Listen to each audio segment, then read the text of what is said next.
السلام علیکم ورحمۃ اللہ وبرکاتہ۔ دوستو عزیز ساتھیو، مفتی طارق مسعود صاحب ان کا بیان ہے، بڑا زبردست کارگزاری انہوں نے سنائی ہے تبلیغی جماعت کی اور حضرت مولانا الیاس صاحب رحمۃ اللہ علیہ کی، تو دھیان توجہ کے ساتھ سنیے، میں بھی انشاءاللہ سنتا ہوں۔ میں آپ کو عجیب واقعہ سناؤں۔ میں جو بیٹھا ہوں نا آج یہاں پہ، میرے استاذ جن کا جامعۃ الرشید ہے، اتنا بڑا ادارہ بنایا جس سے اللہ اتنی خیر کے کام لے رہے ہیں، وہ استاذ کیسے آئے دین پر؟ ان کے جو والد تھے، ان کے والد کو کسی غلط کیس میں جیل ہو گئی۔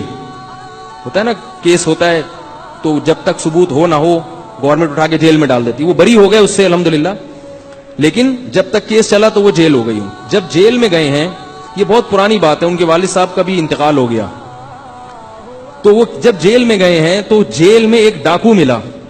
وہ ڈاکو تبلیغی جماعت کے جو امیر تھے حضرت مولانا الیاس رحمۃ اللہ علیہ، ان کی صحبت اٹھائی ہوئی تھی اس ڈاکو نے۔ اب پتہ نہیں وہ صحیح ڈکیتی میں پکڑا گیا تھا یا غلط الزام تھا، واللہ عالم، لیکن وہ کچھ نہ کچھ ان کے پاس اٹھنا بیٹھنا تھا۔ تو اس نے جیل میں موقع غنیمت سمجھ کے میرے جو استاذ ہیں ان کے والد کو تبلیغ کرنا شروع کر دی۔ جیل میں تو کوئی بھی کام نہیں ہوتا نا، تبلیغ والے تو کوئی کام بھی ہو تو نہیں چھوڑتے آپ کو، اور جب آپ فارغ بیٹھے ہوئے ہوں وہ کہتے ہیں یہ تو بڑا ٹائٹ شکارا ہے، یہ بھی کچھ بھی نہیں کر رہا، ابھی اس کو پکڑو۔ وہ دیکھتے ہیں بھائی کون بندہ ایسا جو مکھیاں مار رہا ہے بیٹھ کے، یہ اس کو تو پکڑو نا، اس کو کیوں چھوڑے بھائی۔ تو وہ جیل میں ڈاکو بیٹھا تھا، اس نے کہا یہاں تو کوئی بھی کام نہیں ہے تو کیوں نہ اس پہ محنت کرو۔ یہ جو آیا بندہ ہمارا، محنت شروع کر دی، اتنا سمجھایا، اتنی محنت کی، وہ مان کے نہیں دے رہے تھے، تو ان کو سمجھایا اچھا تم جب رہا ہو نا تو جا کے ایک دفعہ حضرت مولانا کی خدمت میں بیٹھ جانا، تھوڑا سا کام سیکھ لینا۔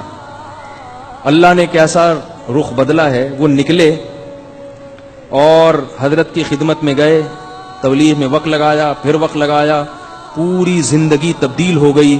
اللہ نے اولاد بہت دی ان کو، 9 تو صرف بیٹے ہوئے ہیں ان کے، سب بیٹوں کو پھر حافظ بنایا، علم میں لگایا۔ تو ان کے جو دوسرے نمبر والے بیٹے تھے نا، انہوں نے علم میں اتنی ترقی کی کہ وہ پورے پاکستان میں وفاق المدارس میں ٹاپ کیا انہوں نے۔ کیوں؟ اس لیے کہ باپ کا تبلیغ میں وقت لگا تھا، اور لگایا کس نے؟ وہ جو جیل میں ڈاکو تھا اس نے نصیحت کی۔ میں حقیقت میں تھا یا نہیں تھا میں الزام نہیں لگا رہا، ہو سکتا ہے نہ ہو، لیکن کیس اس پر یہ تھا کہ ڈکیتی ہے۔ تو اب نتیجہ کیا نکلا؟ جب تبدیل ہوئے تو بیٹے نے اتنی ترقی کی، پھر ہمارے حضرت مفتی رشید احمد صاحب کے پاس آئے، پھر ہوتے ہوتے آج کتنا بڑا ادارہ، حضرت مفتی محمد تقی عثمانی صاحب ان کی تعریف کرتے ہیں، وہ جب وہ بلاتے ہیں تو وہ آتے ہیں وہاں پہ، اور ان کا ہی فیض ہے کہ میں یہاں بیٹھا ہوا ہوں ممبر پہ بات کر رہا ہوں آپ کے سامنے۔ تو یہ سارا کریڈٹ کس کو جاتا ہے؟